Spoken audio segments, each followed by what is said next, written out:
Orbits are weird. Remember your orbiting baseball? What if you wanted to make its orbit higher? Well, it's a baseball, so grab your bat and try to hit the ball to a higher orbit. Your first thought might be to try to deflect the ball upwards. Unfortunately, hitting the ball upward bends its orbit so that it hits the ground before it can return to you. What you need to do is hit the ball in the direction it's already moving, adding to its already high velocity. Now that you've sped the ball up, why isn't it flying any higher? It just keeps whizzing by at the same height it always did. After all, I said that making it go faster would make it go higher. What gives? The ball is actually going higher, but it's going higher on the opposite side of the planet from where you're standing. You've raised its orbit, and you've learned the first lesson of orbital maneuvering. Your actions affect the opposite side of your orbit. Weird, huh? So your ball is moving faster, but it's still passing you at the same height. How do you get its orbit higher on this side of the planet? Now that you know how changes in velocity affect the other side of your orbit, you've got all you need. By adding velocity to the ball at the highest point in its orbit, you raise the lowest point in its orbit and make it circular again.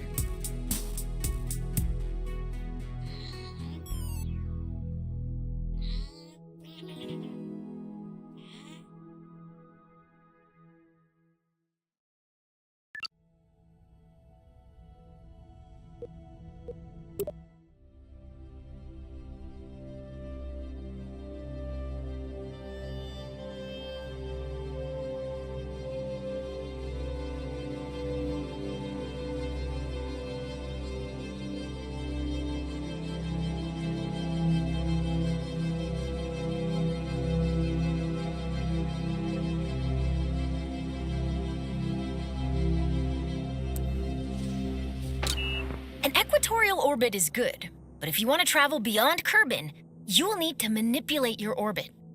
Let's start with something simple, expanding an orbit. We do that by increasing the value of our apoapsis. Let's get a good view. Remember how you circularized your orbit by increasing your forward velocity? To raise your orbit, you'll just do more of the same. It's time to burn prograde. Now that we're pointed the right way, we can increase the throttle and watch our orbit expand.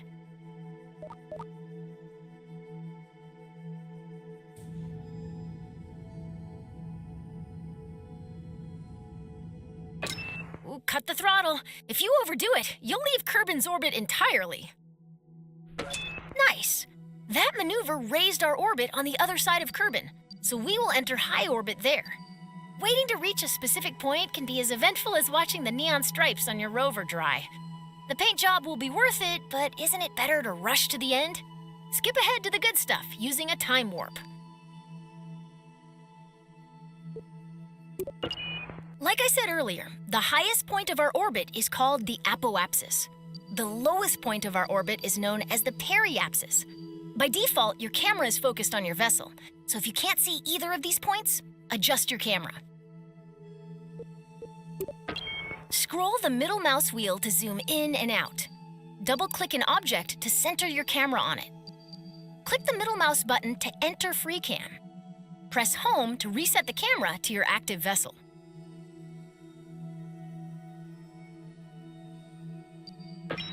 Excellent! You can time warp to any position on your trajectory by selecting a point on your vehicle's current path, and then selecting Time Warp to Point. Now you're way up in the sky, so high that if you circularize your orbit now, you'll be in high orbit.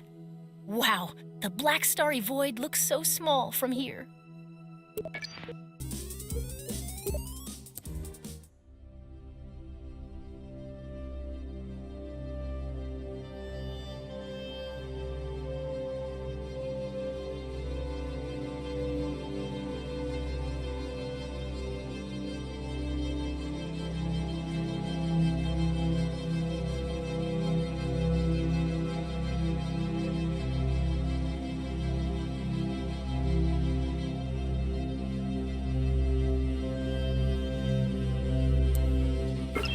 From command pods to space probe cores, a lot of critical rocket parts use electric charge. You'll want to design your rocket so it can generate and store EC. Most rocket engines generate electric charge while active, but we'll still need a way to keep our batteries full while coasting between maneuvers. Solar panels convert Kerbal's light into EC for our rockets. Small solar panels can just be placed, but large solar panels are delicate and must only be deployed once we're out of the atmosphere. I've equipped this rocket with 2 deployable solar panels. Here's a hand crank. Get to work. Just kidding. There's a handy button that opens all of them with a single click. Give it a try. Great! The solar panels are now extended. Light-tracking solar panels only rotate on one axis, so we may need to reorient our ship to point them fully at the sun. Let's make sure the panels are getting direct sunlight by rolling our ship a little bit.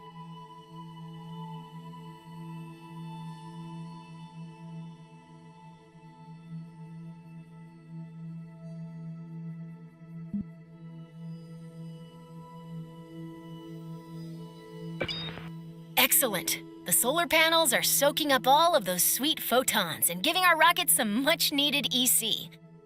You can see the status of any solar panel within the Part Manager in the Electrical Parts menu. You can either access the app directly by clicking the app button, or you can right-click a part to directly access it in the Part Manager. Getting EC is one thing, and storing it is another. Most command pods have a small battery, but many missions will call for additional EC storage. When we're traveling far from the sun or going to the dark side of a planet, more batteries means more peace of mind.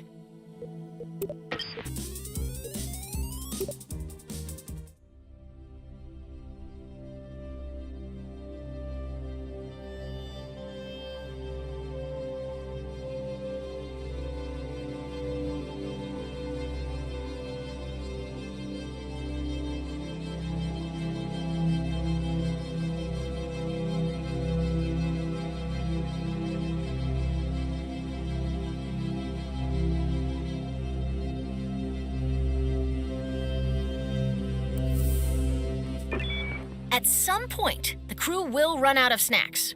Did you know a Kerbal is 99.9% more likely to crash when hungry?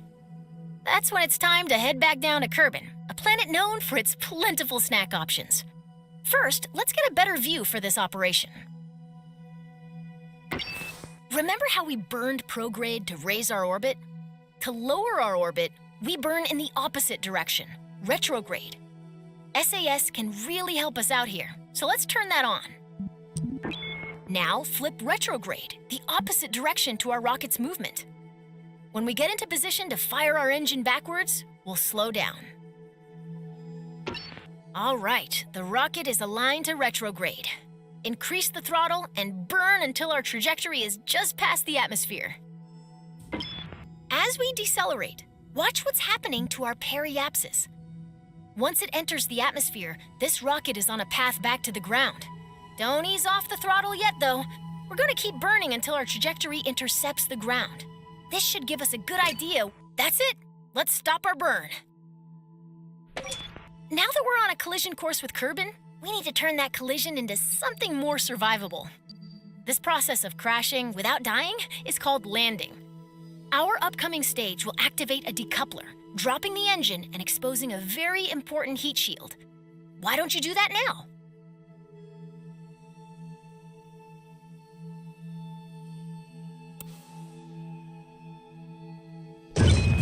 Great! We're on our way down and our heat shield is exposed. Have you ever wondered what a marshmallow feels like when it catches on fire? You're about to find out!